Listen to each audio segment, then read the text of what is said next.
Hello，大家好！大家有冇諗過咧喺呢個網上課程咧學到啲咩咧？咁我哋會通過4個範疇咧，幫助大家更加了解同埋掌握皮革修復嘅技術嘅。咁啊，第一個咧係理論知識啦。咁啊，唔好睇輕呢個理論知識喎，係非常非常之重要嘅。咁啊，可以通過咧了解皮革嘅結構啦、特性啦、種類咧等等咧，去幫助大家喺維修嘅過程之中咧，更快、更正確咁樣揀啲合適嘅產品同埋維修方法嘅。咁啊，一方面可以提高效率啦，另外一方面咧可以得到一個滿意嘅修復效果嘅。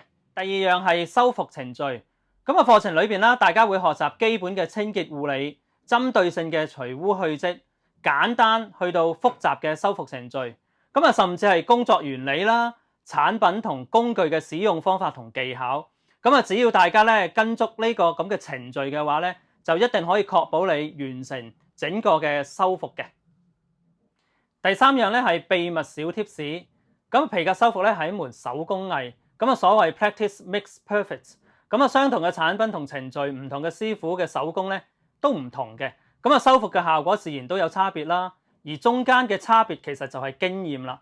咁我哋會分享咧師傅總結出嚟嘅小貼士同埋技巧啦。一方面咧幫助大家避免犯錯，提高效率。